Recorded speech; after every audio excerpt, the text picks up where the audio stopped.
በስመ አብ ወወልድ ወመንፈስ ቅዱስ አሐዱ አምላክ አሜን። የአባቶቻችን አምላክ ሁሉ እግዚአብሔር ስለ ቸርነቱ የተመሰገነ ይሁን። እንግዲህ ሌሎች ድምጾች የሚገቡ ከሆነ በጣም ይቅርታ ጠይቃለሁኝ ከወዲሁ ከስራ ቦታ አልገባኝምና ይቅርታ በጣም እንግዲህ የሚረብሽ አይነት ከሆነ እኔ ለመጮህ ሞክራለሁኝ ማለት ነው። ባለፈው ጊዜ እንግዲህ እንደምታውቁት የኦርቶዶክሳዊነት እና ነገረ ቤተክርስቲያን በሚል ርዕስ ነው ያየን የነበረው ትምህርቱን። አንደኛው ኦርቶዶክሳዊነት ነው። ስለዚህ ኦርቶዶክሳዊነት ምንድነው ሚለውን የተወሰኑ ሐሳቦችን ለማየት ሞክረን ነበረ ማለት ነው። ለቅዱሳን የተሰጠች መሆኗን ኦርቶዶክሳዊነት ማለትና ህሊና አበው ምንለው አለ ማለት አባቶቻችን በሚያስቡበት way of thinking ማሰብ መቻል ማለት ነው ኦርቶዶክሳዊነት ማለትና ተስፋ ነው። ኦርቶዶክሳዊነት አዲስ ህይወት ነው። መከራና ፈተና ነው ብለን መከራና ፈተና ነው ስንል ደግሞ ምን ማለታችን እንደሆነ ማለት ነው አስበን ማለት አሁን ለምሳሌ አዲስ ክርስቲያን ሲመጣ ምንድነው ለአዲስ ክርስቲያን መከራውን እያሳየን አንጠራውም። ጥሩ ነገሩን እናሳየዋለን ማለት ነው። ክርስትናው ለተረዳው እና ኦርቶዶክሳዊ ህሊና ሲኖረው ግን ሰው መከራን የሚናፈቃት ይሆናል ማለት ነው። ጌታችንና መድኃኒታችን ኢየሱስ ክርስቶስ ሐዋርያትን መጀመሪያ ጊዜ ታምራት እያሳየ ነው የጎተታቸው ማለት ነው። በቃና ዘገሊላ አይተው አመኑበት ይላል አይደለ? እሱ ግን አይተማመነባቸውም ነበር ይላል። ታምር አሳይቶ ደስ አሰኝቶ ማምጣት ማለት ነው።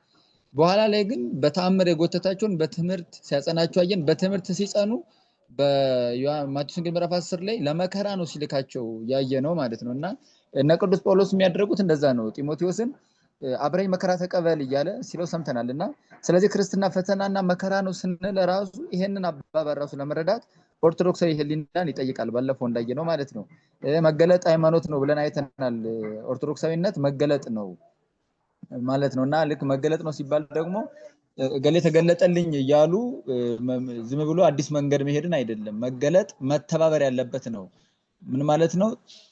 አንድ ሰው አዲስ መገለጥ መጣልኝ ካለ ይሄ አስተሳሰቡ ራሱ ማለት አዲስ ማሰቢያ መንገድ አገኘውኝ ካለ ያ አዲስ ማሰቢያ መንገድ ከአባቶቻችን መንገድ የተለየ ወይም የወጣ ከሆነ ኦርቶዶክሳዊ አይደለም ማለት። ስለዚህ መገለጥ ስንል ጥንቱን በአባቶቻችን ህይወት የተገለጠው መገለጥ ነው ለኛ የሚገለጠው እንጂ አዲስ ነገር አይደለም ሚለውን አጽንኦት ሰተንበታል። ያውሱን ሁሉ ጊዜ እንዳንረሳው ማለት ነው። ከዛ ሁሉ ጊዜ ምስክርነት ያለበት ነው። ኦርቶዶክሳዊነት ምስክርነት ነው። በአኗኗራችን፣ በቃላችን፣ በትምህርታችን ሁሉ ነገራችን ምስክርነት ነው ኦርቶዶክሳዊነት ሚለውንም አንስተናል። ስለዚህ እኔ ኦርቶዶክሳዊ ነኝ አይደለም ለሚል አንድ ሰው እየመሰከረ ከኖረ ኦርቶዶክሳዊ ነው ማለት ነውና እንደዛ ነው የምናየው ሚል ሐሳብ አንስተን ነበረ። ሌላኛው ይሄ ምንድነው ምስክርነት ስንል በእያንዳንዱ ጉዳዮቻችን አሁን ልክ ኦርቶዶክሳዊ ህሊና መሆኑ የምንረዳው አባቶቻችን ራሳቸው እንትኑን ሲሰጡ ይሄ ምንድነው እያንዳንዷን የህይወት አኗኗር ዘይቤያችንን ካያችሁት ምስክርነት ያለበት እንዲሆን አድርገው ነው።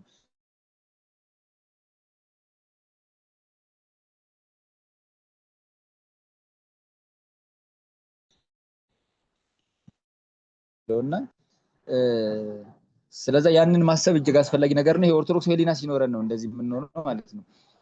የጽድቅ ጉዞ ውስጥ ለሰዎች ድርሻ የሚሰጥ ነው ብለናል። ኦርቶዶክሳዊነት የሰዎች ድርሻ አለበት ነው እንጂ ሰዎችን እንደ ዕቃ የሚቆጥር አይደለም። ኦርቶዶክሳዊነት ማለት ለሰዎች ክብርም አለው፣ ሰዎች ደግሞ ድርሻ ያላቸው ናቸው። ስለዚህ ኦርቶዶክሳዊ ሜንታሊቲ እንደዚህ ያለ ነው።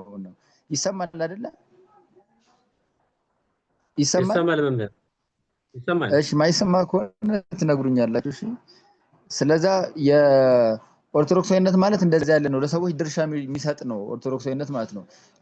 ይሄ እኮ ምን ማለት ነው? ትንሽ ከፍ ብናደርገው እንደዚህ አይነት መረዳት ካለን ኦርቶዶክሳዊነትን በነገረ ድህነት ውስጥ የሰው ልጅ ድርሻ የሚላል አይደል? ነገረ ድህነት ሌላ ትምህርት ያን ትምህርት የኖረው ድርሻ ስለሚሰጥ ነው ኦርቶዶክሳዊነት ለሰው ልጅ ማለት ነው። በጽድቅ ጉዞ ውስጥ እንደዛ አለ። ስለዚህ ለመጀመሪያ ጊዜ ክርስቲያኖች ክርስቲያን የተባሉት ሐዋርያት ሥራ ምዕራፍ 11 ላይ ተገለጠው አንጾኪያ ላይ ነው ክርስቲያኖች ክርስቲያን ተብለው የተጠሩት። ከዛ በፊት ደቀ መዛሙርት የሚል ስም ነበራቸው ማለት ነውና ክርስቲያን ታዲያ ምንድነው ያን እንደሆነ ቅድም ካነሳነው ዴፊኒሽን ጋር አብሮ የሚሄድ ነገር ነው። ማብራሪያ ማለት ነው። ቅድም ካነሳነው ማብራሪያ ጋር አብሮ ይሄዳል ክርስቲያን የሚለው ማለት ነው። በቅድስት ሥላሴ የሚያምን ነው ክርስቲያን። በወልደ እግዚአብሔር ስጋዌ በጌታችን በኢየሱስ ክርስቶስ የባሕርይ አምላክነት የሚያምን ነው። which means ሚስጥረ ሥላሴንም ሚስጥረ ስጋዌንም የሚያምን ማለት ነው። በጥምቀት ዳግመኛ ከሥላሴ የተወለደ ነው። ይሄ ማወለድ ብቻ ሳይሆን በጥምቀት አምኖ ነው መወለድ የሚመጣለትና ሚስጥረ ጥምቀትን ከዛ ሚስጥረ ሜሮንን ሚስጥረ ቁርባንን ሚስጥረ ትንሣኤ ሙታንን እነኚህን አምስቱ አዕማደ ሚስጥራት የሚቀበል ነው ክርስቲያን የምንለው በእነዚህ ያለው ነው ማለት። በአንድ ጊዜ የኔታን እንዲህ ብለዋል አሉ። የኔታ ለተማሪዎቻቸው ክርስቲያን አይኮነንም ገሃነመ እሳት አይወርድም አሏቸው አሉ። ከዛ ለተማሪው አንዱ እጅ አወጣና የኔታ እንዴት አሁን የሚሰርቀውም የሚዘሙተውም የሚያጭበረብረውም ይሄ ሁሉ እንዴት ገነት ይገባል ብሎ ጠየቃቸውና የእርሳቸው መልስ ምንድነው? ልጄ ታዲያ ክርስቲያን ነው እንዴ ነው መልሳቸው ማለት። እና አንድ ክርስቲያን ለመባል ሊያሟላቸው የሚገባቸው ነገር አሉ ማለት ነው። ልክ ሰው እንዲህ ምንድነው መዋቅሩ ስለተሟላለት አይን ጆሮ አፍንጫ እንደዚህ ስላለው ሰው ብለን እንደማንጠራው ማለት ነው። ቅዱስ ዳዊት ሶሎሞንን ልጄ ሆይ ሰው ሁን ብሎታል አልነበረ? እመቤታችንም ሰው ትውልድ ያመሰግነኛል ብላ አይደለም ከትውልድ የገባ ሰው እናታችን ጽዮን ይላል ዳዊትም። ስለዚህ ሰው የሚያስብል እንዳለ ልክ እንደዚህ ክርስቲያን ሲሆን አንድ ሰው ክርስቲያን የሚያስብሉት መስፈርቶች አሉ ማለት። ያን በህይወታችን ላይ ካጣን ነው ክርስቲያን እንዴት ልንባል እንችላለን? አንደኛው አሚን ነው ማመን ነው። ሁለተኛው ባመንበት መኖር መታመን ነው። ስለዚህ አሚን ሚስጥረ ስላሴን እናምናለን፣ ሚስጥረ ስጋዌን እናምናለን፣ በሌሎቹ ሚስጥራት እንደዚህ አድርገን እናምናለን ማለት። ስለዚህ ይሄ ያስፈልጋል አንድ ክርስቲያን ማለት። ይሄንን የምር እናምናለን የምር እናምንም እሱን ማየት ነው ማለት ነው። እና ይሄንን የግድ መቀበል አለበት ክርስቲያን። ለምንድን ነው ኦርቶዶክሳዊነት የሚገለጠው በህይወት ስለሆነ ማለት ነው። አንድ ችግር ሲመጣብን ለዛ ችግር የምንሰጠው መፍትሄ ይሄንን መሰረት ያደርገው ይሆናል ማለት ነው። ለምሳሌ ሚስጥረ ስላሴን የተረዳ አንድ ክርስቲያን እናትና አባቱ ቢሞቱበት ለዚያ የሚሰጠው ሪአክሽን ማለት ነው። እናትና አባቱ ሲሞቱበት ለዛ ሀዘንም ሊሆን ይችላል ምንም ነገር በዛ ጉዳይ ጊዜ ውስጥ የሚያሳልፈው ያንን አስተላለፍ የሚወስነው በስላሴ ላይ ያለው ሃይማኖት ነው ማለት። አንተ አቡነ ወአንተ እምነ የምንለው እግዚአብሔር አለ እንዲህ ምንለው ስላሴ አለን ብሎ የሚያምን ከሆነ ስጋዊ እናት አባቴ ሞቱ ቢብሉ አይጨነቅም። ለምን እነሱን ራሱ የሰጠው እግዚአብሔር ደግሞ እናት አባቴ ነው እሱ አለና ማለት ያው ስለሆነ በዛ ይጽናናል። ስለዚህ ሚስጥረ ስላሴ የተረዳለት ሰው በዛ አይጨነቅም ማለት ነው። ለዚህ ማመን ይጠይቃል ማለት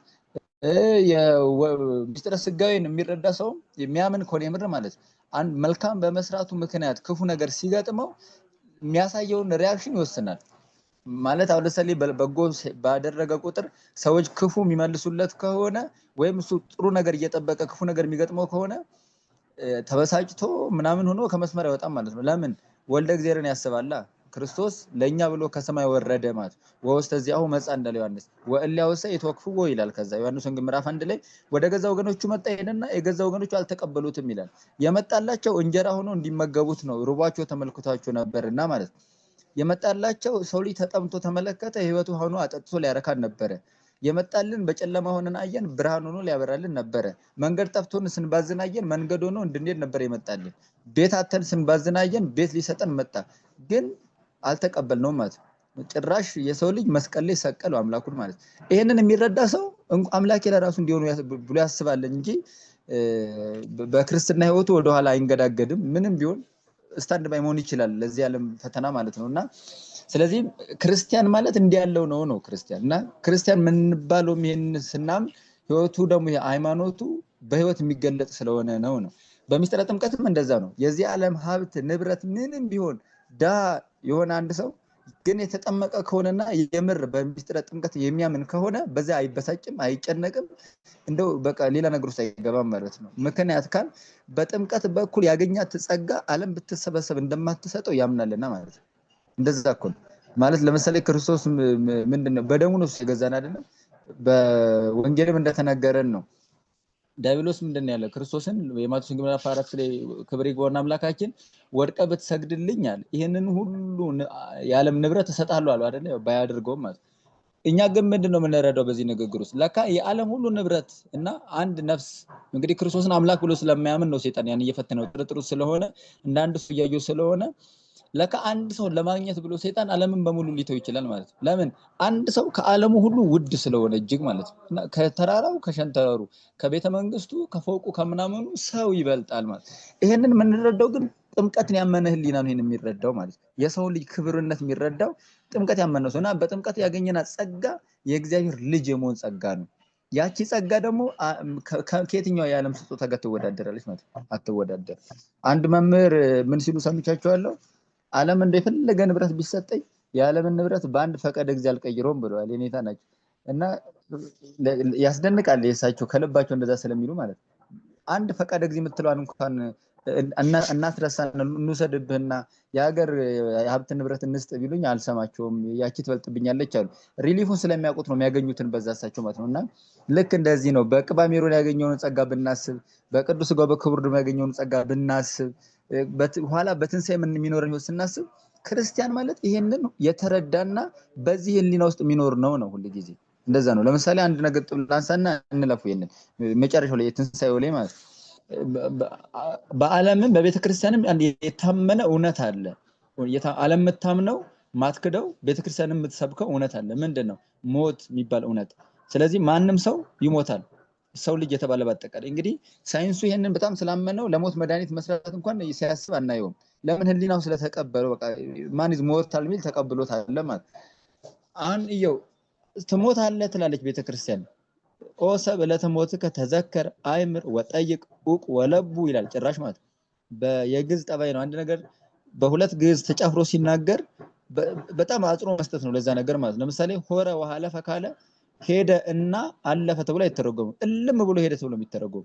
ለሞት ጊዜ አራት ነው የተጫፈረ። ኦ ሰብ ለተሞትከ ተዘከር አይምር ወጠይቅ ኡቅ ወለቡ የሚሉ ማለት። እንዲህ ብላ ነው የምንነግረን ቤተክርስቲያን። ዓለምስ ምን ትላለች? ዓለምም ትሞታለህ ትላለች። እሺ ምን እናድርግ? ስለዛ ቤተክርስቲያን ስለምትሞት ብላ ጠጣ ትላለች ማለት ነው። ዓለምስ ንብላ ወንስቴ ወጌሰም እንመውት እንብላ እንጠጣ ነገ ጧት እንሞታለን ትላለች። ጳውሎስ ነግሮናል። በአንደኛ ቆሮንቶስ መልእክት ምዕራፍ 15 ላይ እንብላ እንጠጣ ነገ ጧት እንሞታለን እንደሚሉ ሰዎች እንሆንን ይላል። ስለዚህ ሲናገር ማለት እንደዛ ነው። እንሞታለን፣ ስለምንሞት እኛ እንጾማለን። በዓለሙ ያሉ ሰዎች ዓለማውያኑ ይሞታሉ፣ ስለይሞቱ ይበላሉ ማለት። አሁን ሞትን አንድ ላይ ካመንን እንሞታለን የሚለውን ካመን ከዛ በፊት ያለው የህይወት ኢምፕሊኬሽናችን ለምን ተለወጠ ብለን ስንጠይቅ መልሱ ከሞት በኋላ ስላለ ህይወት ያለን ግንዛቤ ነው የሚሆነው ማለት ነው። አንድ በእናቱ ማፀን ያለ ልጅ እኮ በዚህ ዓለም ስላለ ሌላ ሰው ስለ ብርሃን ስለ ዓለም ስፋት ስለምናምን ስለማይረዳ የሱ ዓለሙ ያቺ የእናቱ ማፀን ነው የምትሆነው። ያ ቢነገረው ላያምን ይችላል በቃ። እና ያለ ነው ዲፔንድ የሚሆነው። ስለዚህ ክርስቲያን ማለት ነው አሁን ክርስቲያን ማለት እነኝን አምስቱን አዕማደ ምስጢራት በትክክል የተረዳ ነው ክርስቲያን ማለት ነው። እና አንዳንድ ጊዜ ምን ነገር ይገጥመናል? መንፈሳዊ ትምህርት የሚማር ሰው መንፈሳዊ ትምህርትን ከመማር ሰው ሲሸሽ እናየዋለን። በቃ ማለት ከማወቅ ደፋር ያደርጋል ምናምን ትዕቢተኛ ያደርጋል ምናምን ብለው ማለት እንደዛ ያደርግ። አለማወቅ ወይም ድንቁርናን የመሰለ ትዕቢተኛ የሚያደርግ ማንም የለም በእውነቱ።